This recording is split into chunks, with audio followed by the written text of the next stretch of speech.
up at the night sky, it can tell you stuff about your future. I want to start out, Tom, with you about small moments in your life. Obviously, you have lived a pretty large life with some pretty incredible big moments, but during the filming of this, was there a small moment from your life that kind of kept coming up as you were doing filming, something that kept popping up in your head? Gosh, during filming, was there a small moment? I mean, there were so many small moments that took place during filming, like, not from my life, but in that moment. Like we were, I remember the dance sequence was the first day one for Mike, day one for me. And in the week before that, we were rehearsing in this little dance studio in a mall somewhere in Fairhope, Alabama.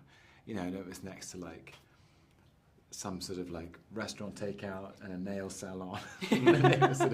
and yet inside this studio, we were making this thing that felt so precious. And I always remember the feeling inside that studio and people peering in going, what are they doing in there? Yeah. Was it this massive drum kit? I remember the walk over to OMA from the parking lot was like this where we shot.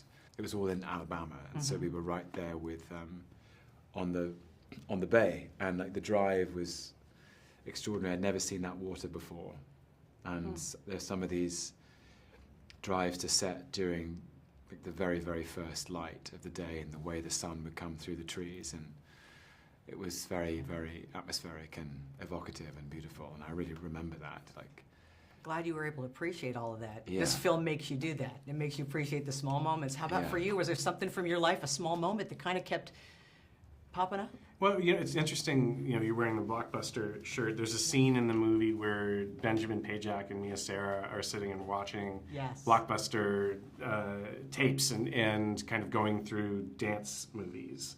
And I definitely remembered sitting with my parents, because Blockbuster and home video was such a big part of my growing up, and sitting there with that stack that you would get and kind of feeding them one after another into the VCR and going through the movie, moving on to the next. So I definitely touched that a little bit while we were shooting. But yeah, kind of similar to what Tom said, I was way more collecting moments than I was looking back while we were working. I was absorbing a lot of them in real time. And now it's funny, I look back on production in a very nostalgic way. Well, you mentioned the dance scene and the fact, what a way to kick off a movie, by the way. I had a smile on my face the entire time just watching that scene. That's a way to start a production. And it kind of represents all the different styles, obviously, that Chuck has learned over the years. If we were to do a dance that represented the life of Tom, what style does it feature? Okay. Or is it a combo? There's a combo. It's definitely a medley. It would have some of my own improvised dance moves from the late 90s, definitely as a teenager. There are some of those moves in this, actually. Yeah. There would definitely be some, this is kind of going back to what you're saying about the small moments too. When I grew up, my very first kind of 4 or 5 years, we had 2 VHSs in our house. Okay. One of them was the animated short film of The Snowman by Raymond Briggs, and the other one was a production of The Nutcracker by the Royal Scottish Ballet Company, which my sister and I must have watched over and over and over again. And the Russian Danse des Russes, with these three dancers in kind of clown costumes, is sort of imprinted in my imagination forever, because they danced with such power. It was like 3 powerful men. They were athletes, and the way they moved through the air, the way they pirouetted, the way they spun, the way they leapt, like that is something I've always, I think, imitated in the way that I, like that freedom and the joy, but also the sort of, the impetus to move. They were leaping through the air, they were flying. And I always think of those 3. Who I don't know who they are, but you know that piece of music. Well, so I would probably try and do that. You do look like a little young Baryshnikov too. You could always play something. I'll take it. By the way, this is not enough time to talk about this film. I so appreciate the time, but I could talk about this movie for hours. Congratulations. Were you at CinemaCon? I was. That's You the had a first one I ever had gone to, and it was so great to be able to talk to theater owners Yep. and distributors, people we never come in contact with, but are crucial. We couldn't do what we do without you. Well, thanks to you, we're going to get a lot of people in theaters this year because you've got a busy year ahead of you. Yeah, I do. Yeah. Congratulations. Math is something else, too. I have to start with you, though, Benjamin. First of all, this has got to be surreal, Yeah. sitting next to him.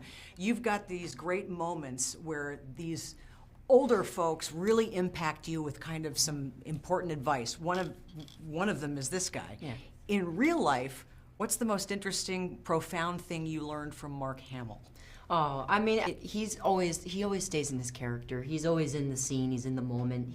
He's on point with everything. He's even on point with the physicality of Albie Krantz. And I think the biggest thing was just finding as many things as you can find with the character, finding as many things that you can kind of find out about the backstory or who your character is. And Mark was a huge part of that for me. And just being able to watch him every day and do this character and bring it to life, it really ignited something in me and really inspired me to make Chuck kind of come to life for me. Huge. Plus, he's got a gorgeous pun. Oh, he's Look at it. adorable. I know. He's adorable. Hugh Jackman got Tom Brady to sign a jersey. What did Mark Hamill get for you? Did I sign anything for you? I actually, I have something for you to sign. I will be happy to do so. I have very reasonable rates. I was going to say, you need to get Master on it. and Visa preferred. No, my daughter said you got to update that to say Venmo. Venmo or So Zelle. behind the curve. You have lived an incredible, grand life with amazing, grand, big moments. But this movie is about some of the small moments. Yes. And I'm wondering, during filming this movie, were there any small moments from your past that kept coming up or you kept thinking about while you were shooting a film about the small moments in life? Well, it's impossible not to try and draw from your own experience. I mean, I'm not a method actor. He says I was always Albie, but I mean, I stayed in that mode, but I'm not a method actor where you have to call me my character's name and we can talk about things. No, he was really sweet. He was always, he's a very kind person. But I'm the middle of 7 children. My father was in the Navy, so we moved coast to coast to coast to coast, and then got transferred to Yokohama, Japan for my last 2 years in high school. So even my childhood was interesting in that I was always the new kid. I mean, I couldn't settle in. What was cool on the West Coast wasn't cool on the East Coast. I made the mistake of wearing a pair of powder blue corduroy Levi's that were cool in San Diego to my school in Virginia. Hey, Surfer Joe over here, look at this guy. I never wore him again, but I never lost the nickname Surfer Joe. So you know how kind kids are. Yeah. But no, but all of the moments that you have in life, you want to try and relate to them to understand what it is that you're doing at the moment. So I'm sure there were many, many moments that the film, aside from being an affirmation of life, is showing the audience that what seems insignificant or trivial can be really important, pivotal moments in your overall life. I was set up in the wrong way because knowing Stephen King's reputation as a writer and Mike's resume, I was expecting some supernatural horror epic. Right. And to read something like this, which is so, it's disarming. I read it, I thought about it, I read it again the same day. Same with Stephen's novella, which he famously pronounced unfilmable. But and now we hear, he's posted online how much he loves the movie, and boy, that means a lot when the author approves of what you've done, and it's a tribute to Mike and Mike's wonderful writing. I feel like the two of you deserved your own film and backstory because I found myself so curious. what happened to them? Because there's such respect and love still. Did you guys discuss what happened to them? We didn't discuss it, but I think separately. I mean, we didn't, right? I think we did. Oh my God. Because I remember, well, there was that whole thing about the drinking, you know, because he's... Oh, we did. You're Yeah, right. we Oh. had, yeah. I take back everything. We worked really You weren't hard paying on that. attention, I guess, off camera. It's like, I was just talking. I was like, yeah. This is what I think happened. I was completely right about everything. Turns out, you know. Okay, well, yeah, that makes more sense. I mean, I remember creating some sort of backstory for my character, not necessarily just the demise of their marriage, but Right. but you know, just everything that she's gone through to get her to the place of being such a caretaker, and how she might have ended up in this relationship, and the good things about it and the harder things about it. Yeah, I think that's, yeah. I mean, I think that's, you know, we were just sort of, it was sort of in general terms, but I think the subtext of it was all there. And, Yeah.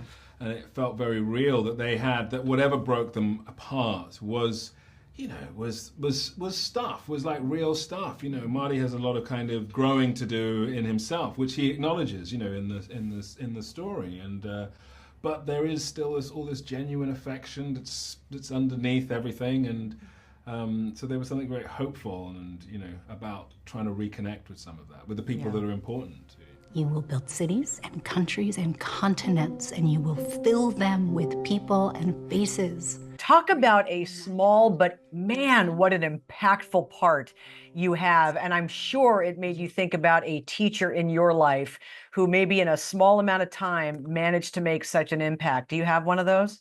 You know, it's interesting you say that, especially with Miss Richards. When I thought about who impacted me in the similar way, it was actually my older sister, who often Wow. would explain life to me in ways that I could finally understand. When things were Wow. so confusing, I would turn to her, and she would either literally or metaphorically take my face in her hands and let me know what was going on.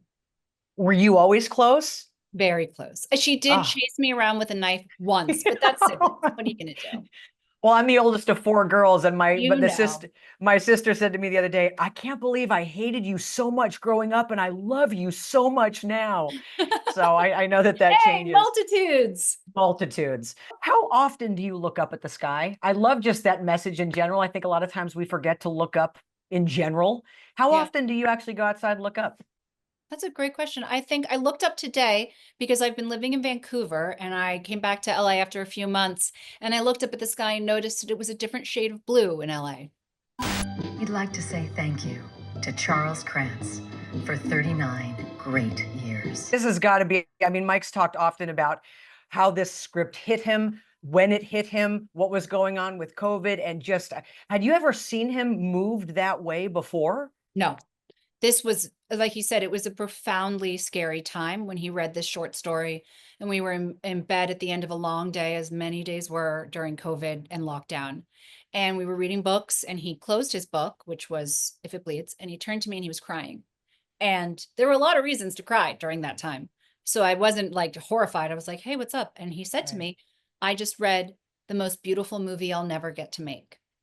Wow. And I was like, give me that book. And I was like, look at it.